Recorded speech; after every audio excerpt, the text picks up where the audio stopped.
L'adoration, la puissance de l'adoration. Et ce matin, nous allons continuer dans le même sens. Nous allons prendre nos Bibles et nous allons nous diriger dans le livre des Actes des Apôtres. Actes chapitre 16, verset 22 au verset 30. Actes chapitre 16, verset 22 au verset 30. Actes chapitre 16, verset 22 au verset 30.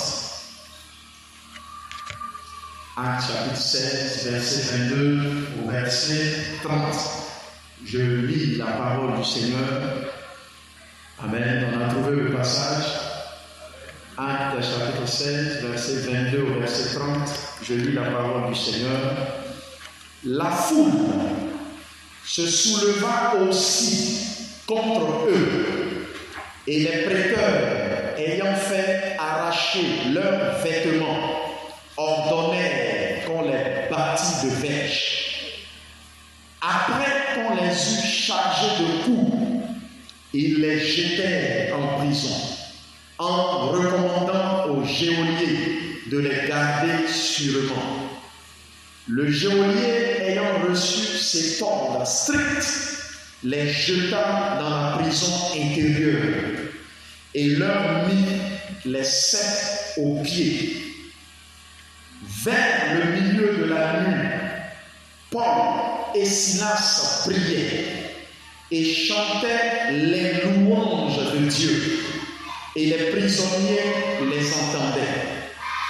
Tout à coup, il se fit un grand tremblement de terre, si puissant que les fondements de la prison furent ébranlés. Au même instant, toutes les portes s'ouvrirent et les liens de tous les prisonniers furent rompus. Le geôlier se réveilla, et lorsqu'il vit les portes de la prison ouvertes, il tira son épée et allait se tuer, pensant que les prisonniers s'étaient enfuis. Mais Paul cria d'une voix forte: « Ne te fais point de mal, nous sommes tous ici. » Alors le geôlier, ayant demandé de la lumière, entra précipitamment et se jeta tout tremblant aux pieds de Paul et de Silas. Il les fit sortir de la prison intérieure et dit: « Seigneur, que faut-il que je fasse pour être sauvé? » Amen. Bien-aimés, c'est une histoire intéressante. Une histoire qui nous parle même de la puissance de l'adoration. Paul et Silas, deux serviteurs de Dieu, se rendent dans une ville quelque part pour prêcher Christ. Et dans leur évangélisation, une situation va être créée. Et cette situation va emmener les ennemis même de l'évangile à faire arrêter Paul et Silas. Leur seul crime, c'est qu'ils ont chassé le démon de quelqu'un. Amen. Si vous lisez le passage précédent, vous allez le découvrir. On les prend, on les met en prison. Et ceux qui vont les enfermer vont donner des consignes strictes. Ils vont dire ces deux-là. Vous allez les enfermer, mais ne les enfermez pas juste dans une cellule simple de la prison. Enfermez-les dans la prison intérieure. Enfermez-les dans une cellule qui est à l'intérieur, au plus profond même de la prison. Le passage parle de prison intérieure. Un endroit pour accéder, il faut passer par plusieurs portes. Comme ça, on est sûr qu'ils ne pourront pas s'échapper. On est sûr qu'ils resteront enfermés. La Bible dit que, en plus même de les enfermer, ils ont été enchaînés.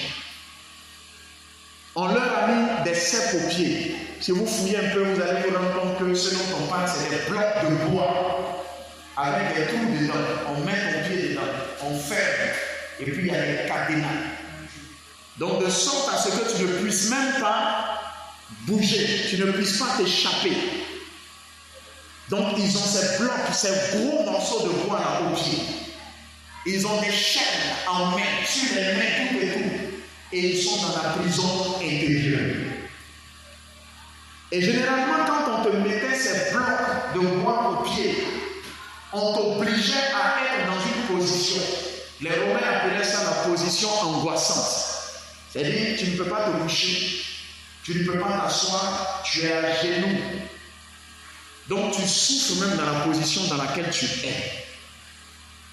C'est dans ces conditions-là que Paul et Silas ont été emprisonnés. Mais la Bible dit que pendant qu'ils étaient dans la prison, enchaînés, dans cette position difficile, douloureuse, ils ont commencé à prier le Seigneur. La Bible dit qu'ils ont commencé à faire quoi? À élever des louanges vers le Seigneur.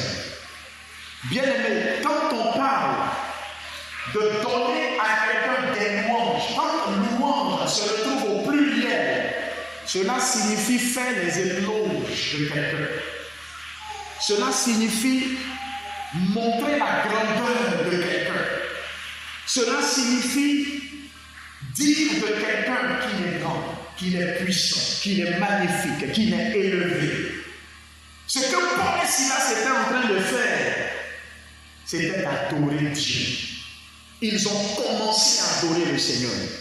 Ils ont commencé à prier, à dire: Seigneur, tu es puissant. Seigneur, tu es vivant. Seigneur, tu es réel. Ils se sont mis à adorer le Seigneur. Bien-aimé, l'adoration est quelque chose d'important.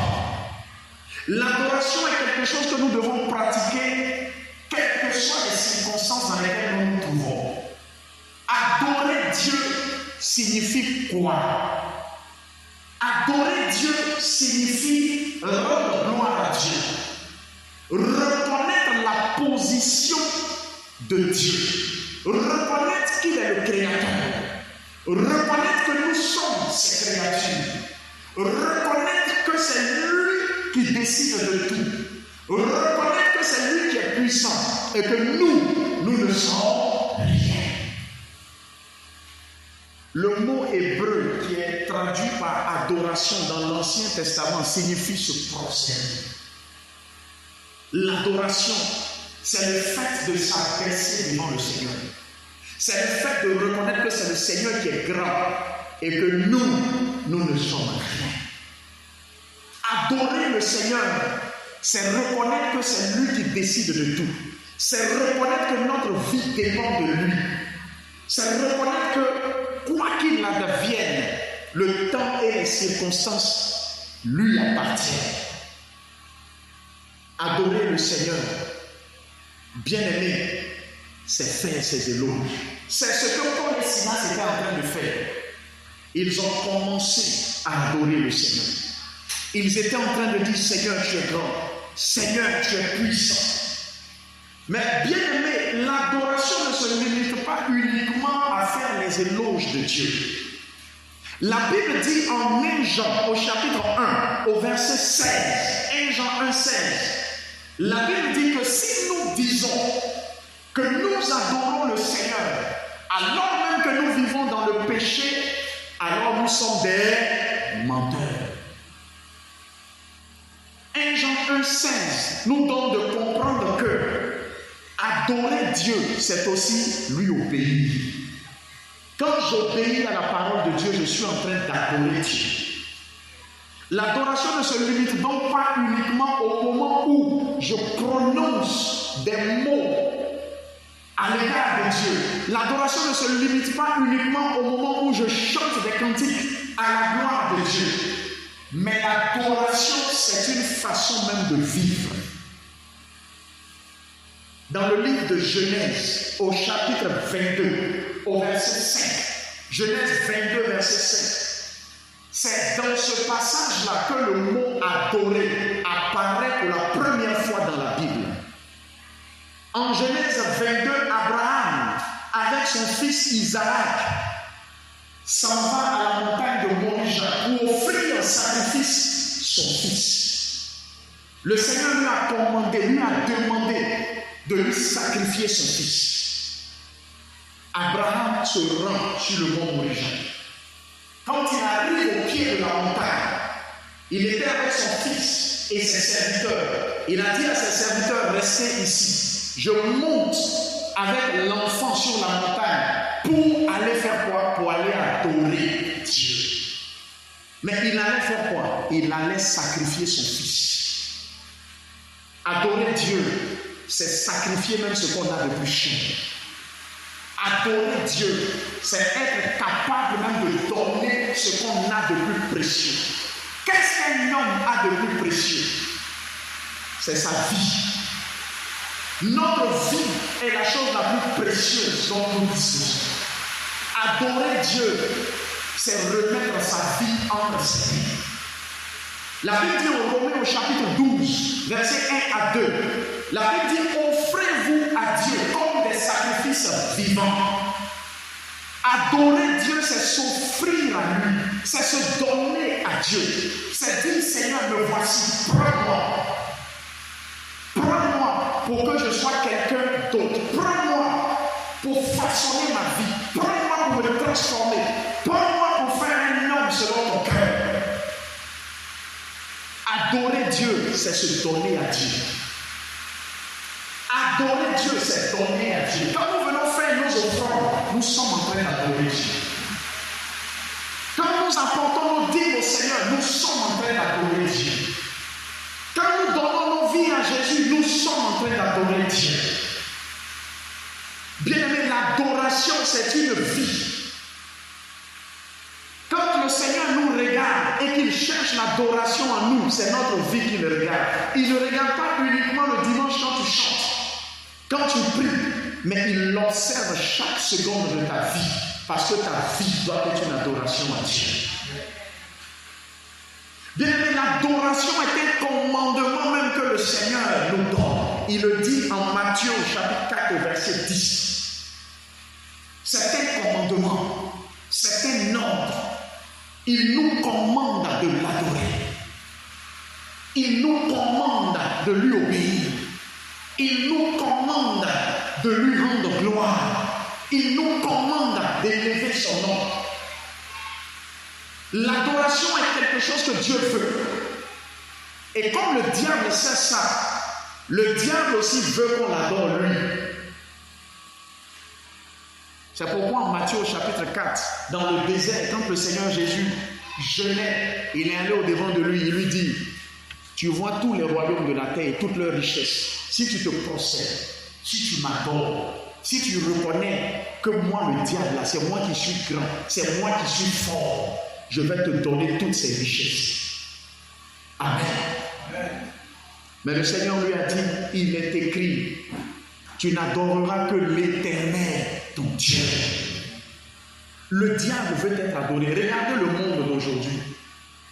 Le diable pousse les hommes à aimer les honneurs. On aime la gloire. On aime qu'on chante notre nom.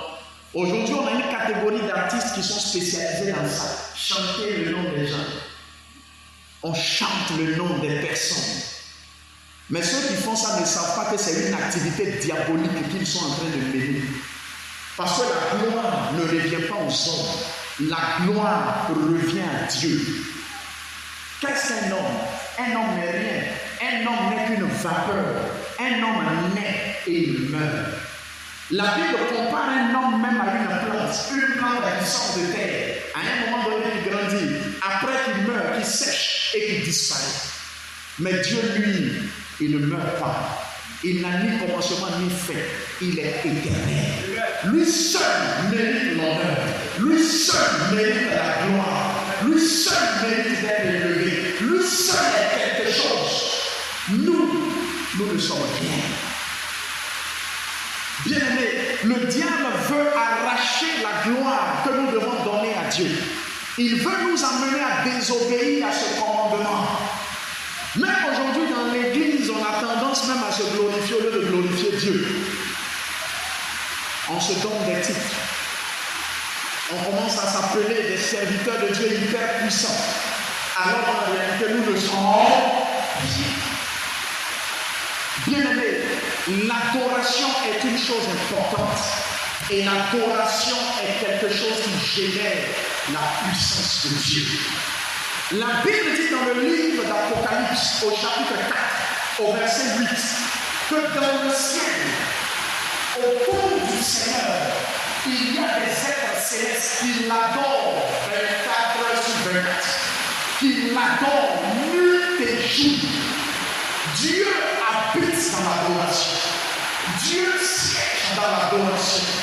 Dieu demeure dans l'adoration. À chaque seconde, à chaque minute, à chaque instant, il est dans l'adoration. L'adoration au ciel, c'est 24 heures sur 24. Là où il y a l'adoration, Dieu est présent. Parce que c'est dans l'adoration qu'il habite. C'est dans l'adoration qu'il demeure. Or, la Bible nous enseigne que notre Dieu est tout puissant. Si Dieu est tout puissant et que Dieu est dans l'adoration, cela signifie que là où il y a l'adoration, il y a aussi la puissance de Dieu. Bien-aimés, l'adoration est une chose qui attire le Seigneur parce que c'est ce qu'il aime. C'est dans l'adoration qu'il habite.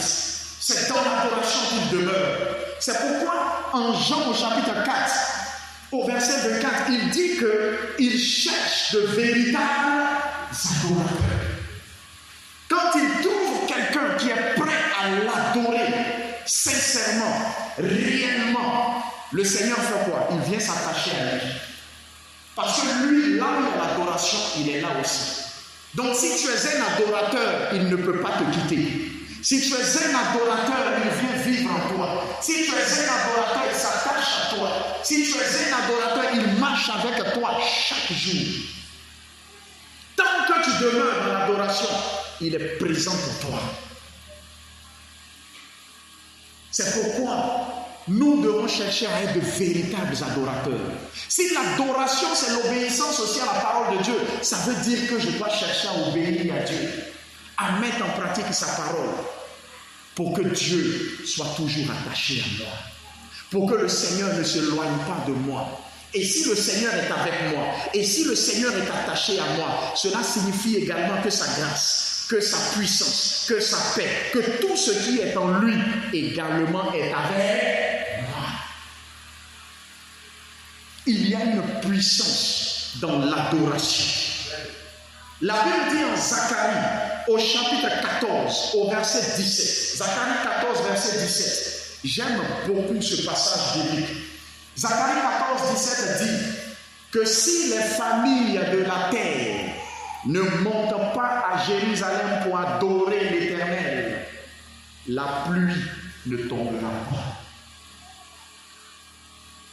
Le Seigneur dit, si nous ne l'adorons pas, il ne fera pas tomber la pluie. La pluie dont il parle ici, c'est quoi? Il ne parle pas de la pluie physique. Il parle même de la bénédiction. Il dit que si nous ne l'adorons pas, il ne peut pas nous bénir. Il dit que si nous ne l'adorons pas, il ne peut pas nous bénir. Aujourd'hui, tout le monde court derrière la bénédiction. Tout le monde veut être béni. Mais pour que nous soyons bénis, nous devons être de véritables adorateurs de Dieu. Or, l'adoration, c'est l'obéissance à la parole de Dieu. Or, l'adoration, c'est faire ce qui plaît à Dieu.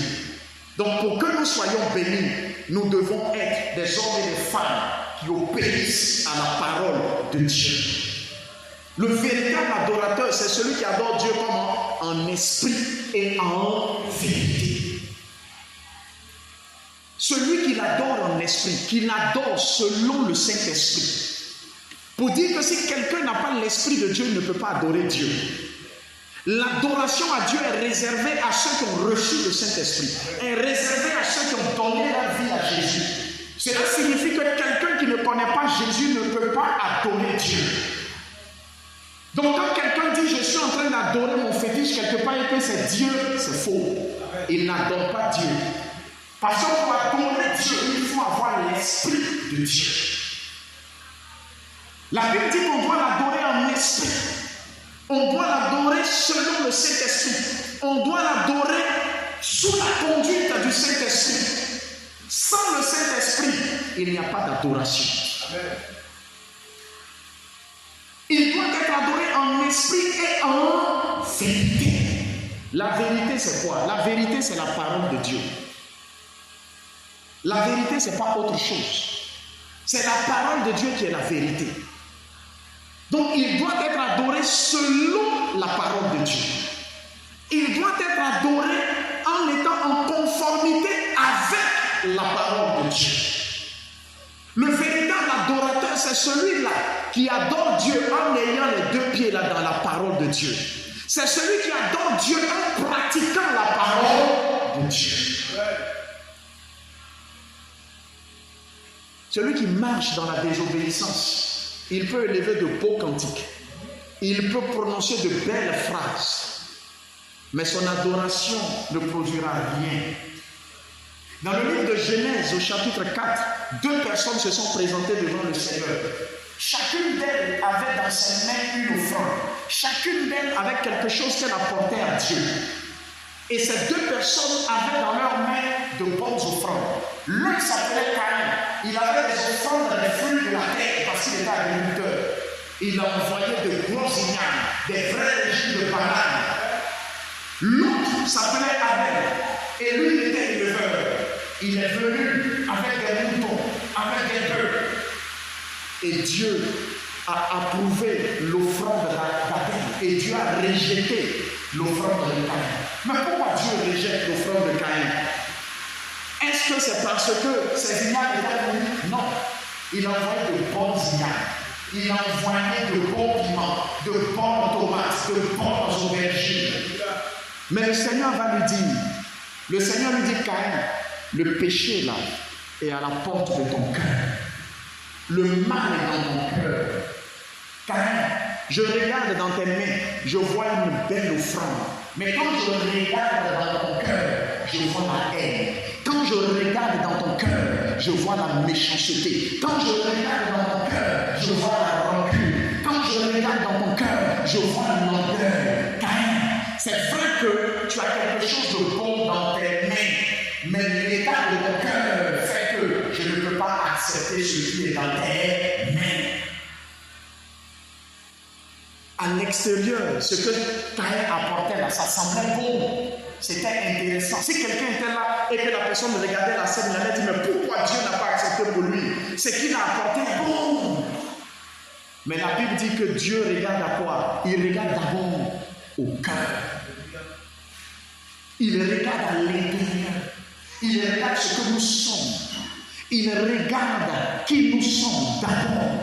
C'est pourquoi la véritable adoration ne se limite pas aux mots. Tu peux prononcer des beaux mots. Tu peux chanter de beaux cantiques. Quelqu'un à côté te regarde et dit non, c'est un grand adorateur. C'est une grande adoratrice. Mais Dieu, lui, il regarde d'abord l'adoration de ton cœur. Comment ton cœur l'adore? Comment ta vie l'adore? Comment ton être intérieur l'adore? C'est à ça qu'il regarde d'abord. Quand il voit la beauté de l'adoration de ton cœur, il approuve même ton adoration extérieure. Bien-aimés, si nous n'adorons pas le Seigneur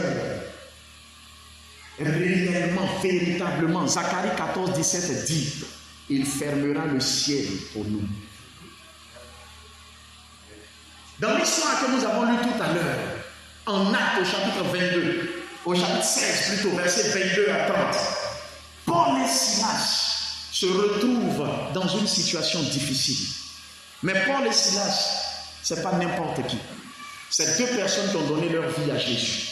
C'est 2 personnes qui marchent dans l'obéissance à la parole de Dieu.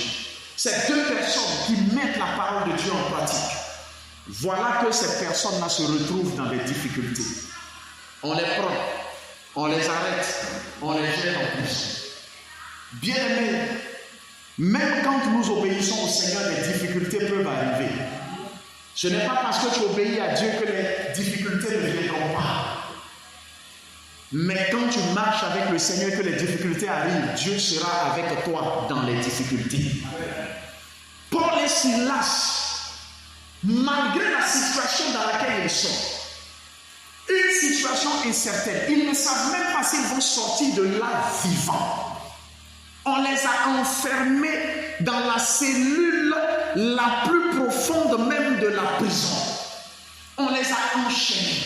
Avant ça, on les a battus, on les a frappés. Tout leur corps là est déchiré. On les a attachés. Ils sont à genoux. Ils ont des blocs de bois aux pieds. Ils sont enchaînés. Ils sont dans la prison. Je ne sais pas combien de portes permettaient d'accéder à cette prison intérieure. Leur situation était désespérée. Quelle solution pouvaient-ils trouver? Qui allait venir les faire sortir de cette prison? Ils étaient dans une situation qui semblait ne pas avoir de solution. Mais Paul et Silas ne se sont pas mis à pleurer. Bien aimé, l'adoration est quelque chose qu'on apporte à Dieu, quelles que soient les circonstances, qu'elles soient bonnes ou qu'elles soient mauvaises.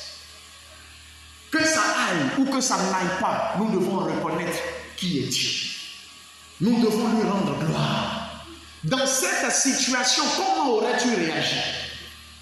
Aujourd'hui, même quand on dit qu'on est chrétien, qu'on va à l'église, dès qu'une petite situation arrive, dès qu'un malheur se présente, dès qu'une situation difficile se présente, on prie une fois, deux fois, on semble ne pas avoir de solution, c'est fini.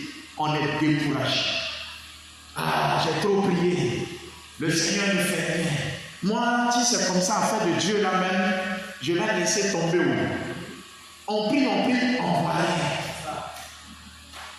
La situation dans laquelle Paul et Silas étaient désespérés. Mais Paul et Silas vont faire quoi? Au lieu de se plaindre, au lieu de murmurer, au lieu de se fâcher, au lieu de s'énerver, au lieu de parler contre Dieu, ils ont commencé à faire quoi? Ils ont commencé à adorer le Seigneur. Ils sont dans la douleur, ils sont dans la difficulté, ils ouvrent la bouche, ils commencent à chanter des cantiques à la gloire de Dieu. Ils commencent à élever des paroles pour faire les éloges de Dieu. Ils commencent à dire, Seigneur, tu es Dieu. Il n'y a pas d'autre Dieu en dehors de toi. Tu es le seul, tu es l'unique, tu es le véritable Dieu. C'est toi qui as fait les cieux, c'est toi qui as fait la terre. Seigneur, tu es capable de tout, tu peux tout, tu es tout puissant. Le temps t'appartient, les circonstances t'appartiennent. Seigneur, que ton nom soit béni, que ton nom soit magnifié. La Bible dit que les autres prisonniers les entendaient. Quand les gens les entendaient, peut-être que d'autres ont dit, ces gars-là, c'est des fous. Au lieu de pleurer, ils ne savent même pas quand le jour va se lever. Peut-être qu'on s'en va les pendre. Peut-être qu'on s'en va les exécuter. Peut-être qu'on s'en va leur couper la tête. Au lieu de penser à ça, au lieu de pleurer, ils sont en train d'adorer Dieu. Ils se mettent à lui rendre gloire. La Bible dit que pendant qu'ils étaient en train de prier, pendant qu'ils étaient en train de chanter, pendant qu'ils étaient en train d'adorer le Seigneur, quelque chose va se passer dans la prison. La Bible dit qu'à un certain moment donné, c'est comme un tremblement de terre. La prison a commencé à bouger. La prison a commencé à remuer. Les chaînes qui les tenaient des coups se sont brisées. Le bois dans lequel leurs pieds étaient, des coups s'est brisé. La porte de la prison intérieure dans laquelle ils se trouvaient, des coups s'est ouverte. Toutes les autres portes de la prison se sont ouvertes. Vous croyez que ces portes-là se seraient ouvertes s'ils s'étaient mis à pleurer, à se lamenter, à murmurer, à se plaindre? Oh Seigneur, je ne comprends même pas. Ton affaire est trop compliquée. Depuis on prie, on ne voit rien. Vous pensez que quelque chose se serait passé? Bien aimé, quelle que soit la difficulté dans laquelle tu te trouves, quelle que soit la situation dans laquelle tu te trouves, adore Dieu. Tourne tes regards vers le Seigneur et rends-lui gloire. Adore ton Dieu. Que le monde autour t'entende l'adorer. Que les gens te voient l'adorer.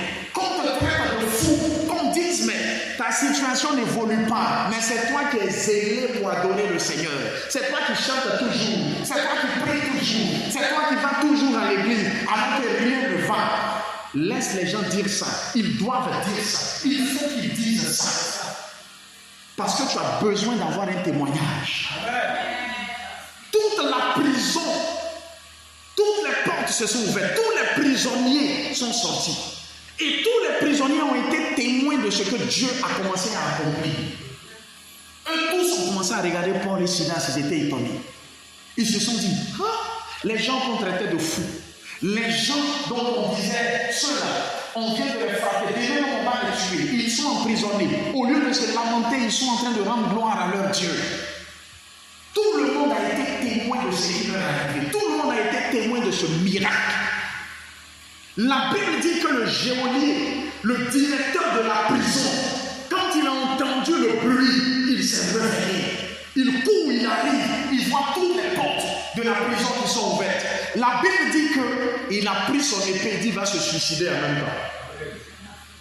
Parce que là, c'est la fin, il a eu. Quand ses patrons vont arriver, on va lui dire où sont les prisonniers. Qu'est-ce qu'il va dire? Au moment où il s'apprêtait à se tuer, Paul lui dit, mon frère, ne te tue pas, on n'a pas fui, on est là. Les portes de la prison se sont ouvertes, mais ils sont restés. Parce que ce n'était pas encore fini. Le geôlier les regarde, il ne comprend pas. Il dit, mais vous êtes là, nous, oui, on est là. Il dit, mais qu'est-ce qui s'est passé? Il dit, c'est simplement le Seigneur qui est intervenu. Le geôlier s'est mis en genoux. Il leur a dit, qu'est-ce que je dois faire pour que moi aussi je sois sauvé comme vous? Regardez ce que l'adoration a produit. L'adoration de Paul et Silas a fait quoi? L'adoration de Paul et Silas a fait trembler la prison dans laquelle ils étaient. L'adoration de Paul et Silas a ouvert les portes de cette prison. L'adoration de Paul et Silas a brisé les chaînes qui les retenaient. L'adoration de Paul et Silas a confondu même leurs ennemis. Ce geôlier-là, c'était leur ennemi. C'est lui-même qui les a bien frappés et qui les a mis là-bas. L'adoration de Paul et Silas a emmené même plusieurs personnes là, en même temps dans cette prison, à faire quoi? À se convertir. Il y a une puissance dans l'adoration. Il y a une puissance dans l'adoration. Bien aimé, si tu commences à te lever et à adorer le Seigneur, il y a des prisons spirituelles qui vont s'ouvrir.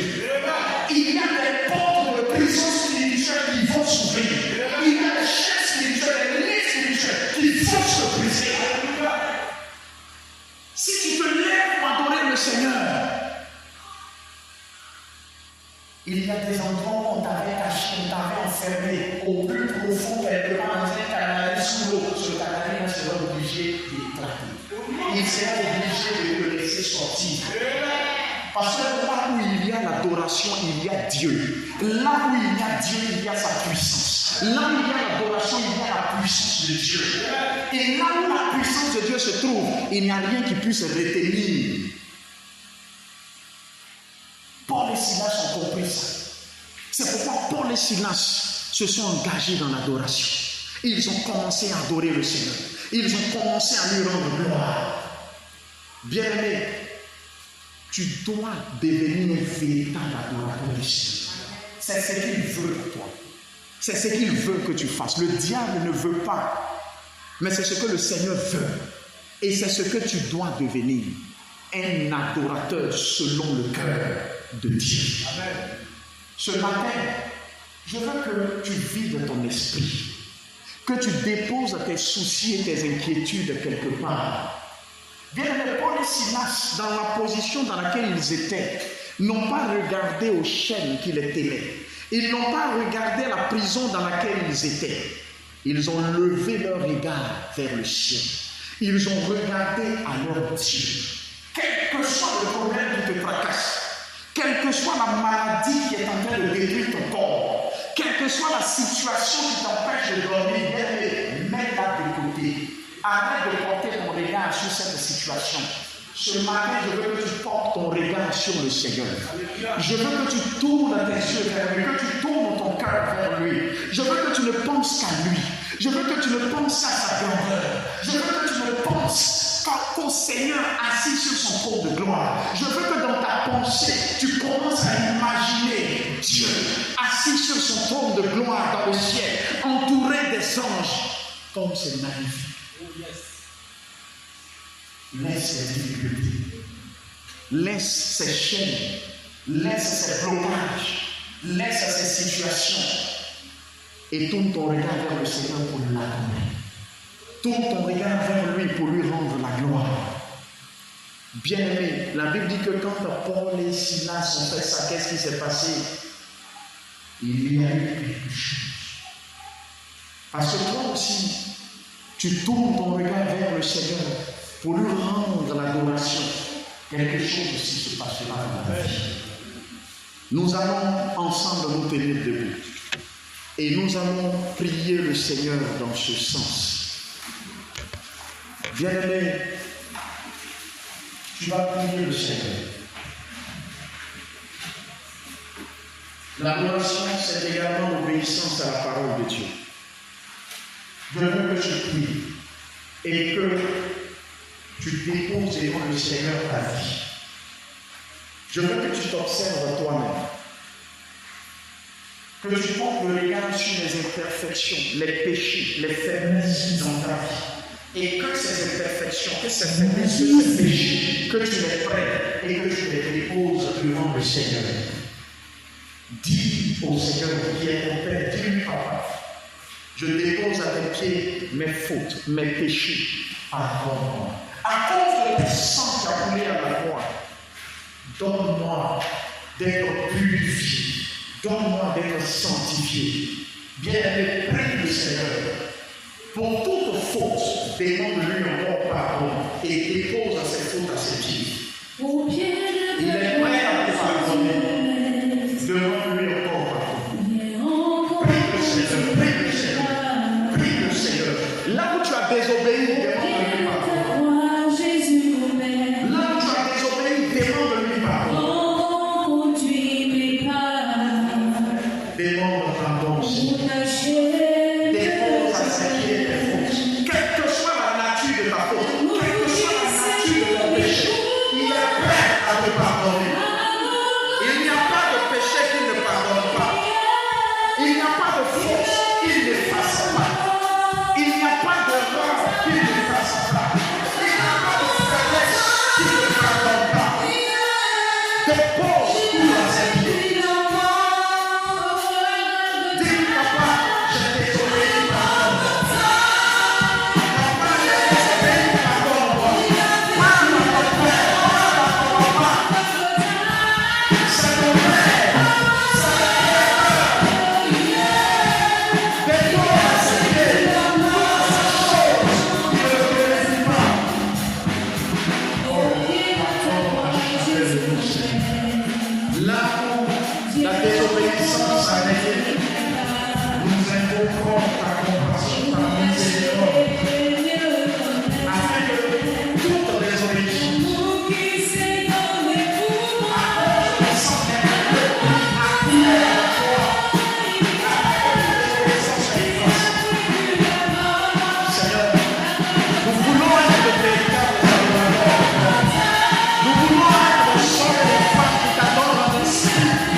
Le Seigneur a envoyé un ange pour les délivrer. Pendant que tu es arrêté, pendant que ton cœur est élevé vers le trône de gloire du Seigneur, il envoie ses anges à ton secours. Il a ouvert la porte de la prison pour que le corps d'excellence sorte. Bien, pendant que nous sommes en train de prier, il y a des portes spirituelles qui sont en train de s'ouvrir. Il y a des portes spirituelles qui sont en train de s'ouvrir. Il y a des prisons spirituelles qui sont en train de bouger. Les portes s'ouvrent. Les prisons spirituelles s'ouvrent.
vais demander au groupe musical de garder le silence total. Donc pendant ce silence, que tes pensées aillent vers le Seigneur. Que tes pensées aillent vers le Seigneur. Que tes pensées aillent uniquement vers le Seigneur. Bien pense à la grâce de Dieu, pense à la puissance de Dieu, pense à la main de Dieu. Pendant que ton cœur est porté vers lui, le Seigneur, comme il a fait pour Paul et Silas, est en train également de faire quelque chose dans ta vie. Je vois des portes qui s'ouvrent. Je vois des portes qui s'ouvrent. Je vois une porte énorme. Une porte énorme. Une porte lourde qui est en train de s'ouvrir. Le Seigneur est en train d'ouvrir cette porte. Il est en train d'ouvrir cette porte. À l'intérieur du lieu où cette porte se trouve, des choses qui te reviennent ont été enfermées. Des choses auxquelles tu as droit ont été enfermées. Le Seigneur est en train d'ouvrir cette porte. Il est en train de procéder à une restitution. Il est en train de faire sortir ce qui te revient de toi. Les portes s'ouvrent. Il est en train d'ouvrir les portes dans la vie de quelqu'un. Il est en train d'ouvrir les portes dans la vie de quelqu'un. Il est en train d'ouvrir les portes dans la vie de quelqu'un. Pendant longtemps, ils ont enfermé ce qui te revient de toi. Ils ont enfermé ce qui te revient de toi. Il est en train d'ouvrir la porte. Il est en train d'ouvrir la porte. À l'intérieur de ce lieu se trouve ta grâce, bénédiction, élévation. Il est en train d'ouvrir cette porte.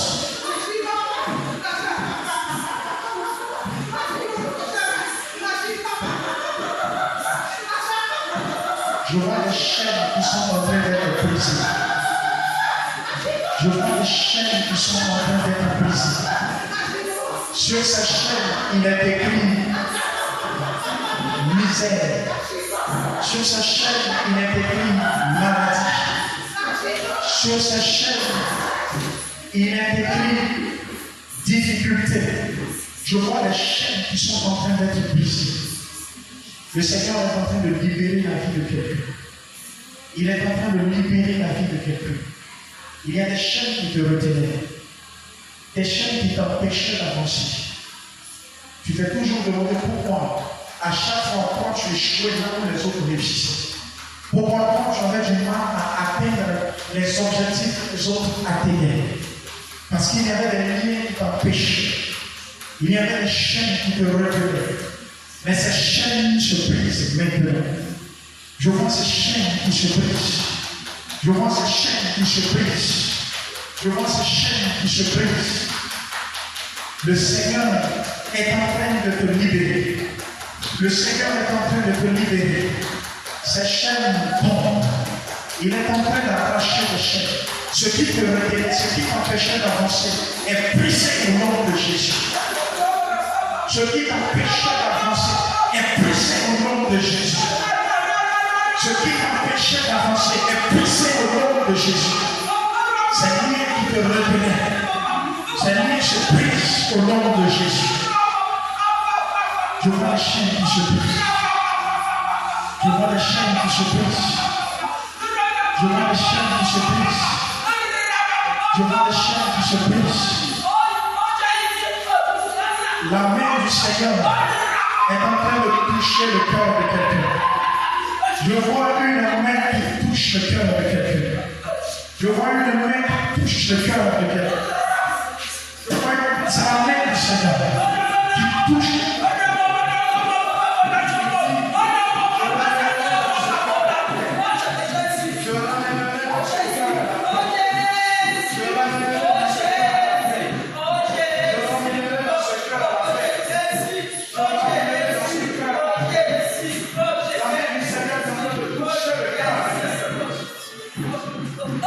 Pendant trop longtemps, tu as resté dans la puissance.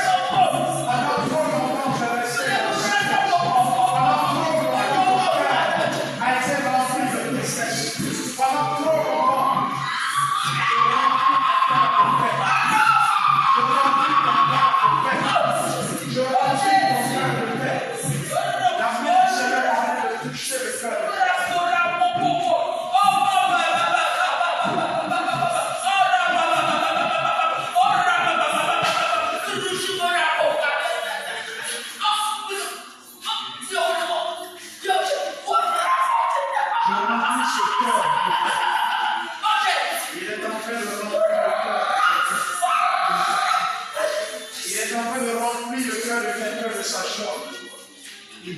sa joie.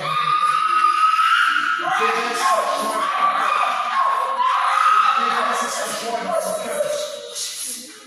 Là où la tristesse s'était enracinée, il est en train d'affronter la joie. Il est en train d'affronter la joie. Il est en train d'affronter la joie. Merci. Après le silence, il a envoyé un ange. Un ange qui a fait trembler le cœur aussi. Un ange qui a ouvert les portes. Bien aimé, là où tu es arrêté, il y a un ange à côté de toi. Et je vois dans la main de cet ange. Et je vois ces anges arrêtés auprès de chacun. Commencer à déverser le contenu de ce qu'ils ont dans les mains sur la vie de chacun. Bien-aimé, reçois la grâce de Dieu. Reçois la grâce de Dieu. Reçois la grâce de Dieu. Dans ce problème, ce qu'on va dire, je vois qu'il y a quelqu'un qui est en train d'être guéri. Quelqu'un qui est en train d'être guéri. Dans ce qui est en train d'être déversé sur ta vie, je vois la guérison. Je vois la guérison. Quelqu'un va rendre un témoignage. Quelqu'un va rendre un témoignage. J'avais une douleur. Une douleur. C'est une douleur. Dans une partie de mon corps, cette douleur était logée du côté gauche de ton dos. Le Seigneur est en train de guérir. Dans ce qu'il déverse, il est en train de déverser la guérison. Il est en train de déverser la guérison. Il est en train de déverser la délivrance. Il est en train de déverser la bénédiction. Il dit, s'il ne m'adore pas, je ne ferai pas venir un fruit de la bénédiction. Mais s'il m'adore, je déverserai sur leur vie le fruit de la bénédiction. Il est en train de déverser sur chaque vie la pluie de la bénédiction, la pluie de la guérison, la pluie de l'élévation. Reçois la grâce du Seigneur. Reçois la grâce du Seigneur. Reçois la grâce du Seigneur. C'est sa pluie qui déverse sur ta vie. Le Seigneur s'adresse à quelqu'un qui est inquiet, à quelqu'un qui a peur. Il y a une situation qui t'effraie. Il y a une situation qui te fait peur.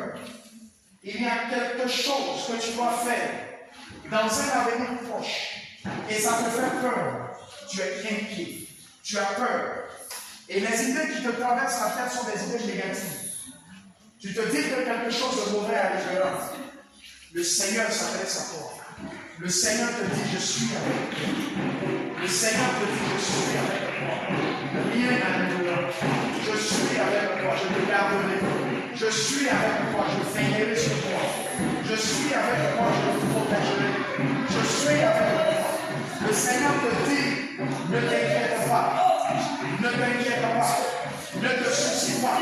Ne t'inquiète pas. Je suis avec toi. Le diable essaie de t'insuffler de pensées négatives. Il essaie de te faire croire qu'un malheur, quelque chose de mauvais va t'arriver. Mais le Seigneur te dit, ne t'inquiète pas. Je suis avec toi. Je suis avec toi. Je veillerai sur toi. Tout se passera bien. Tout se passera bien. Il te dit, tout se passera bien. Tout se passera bien. Je veillerai sur toi. Je te garderai.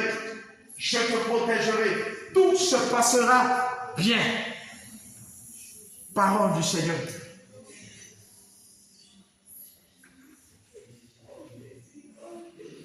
Que ton nom est infiniment grand. Que ton nom, Jésus, que ton nom est infiniment grand.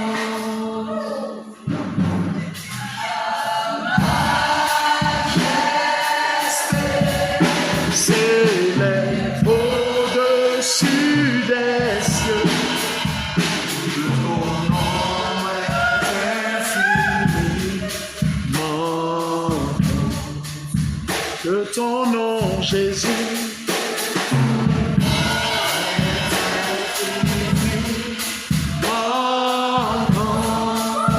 Que ton nom, Jésus, que ton nom est infini.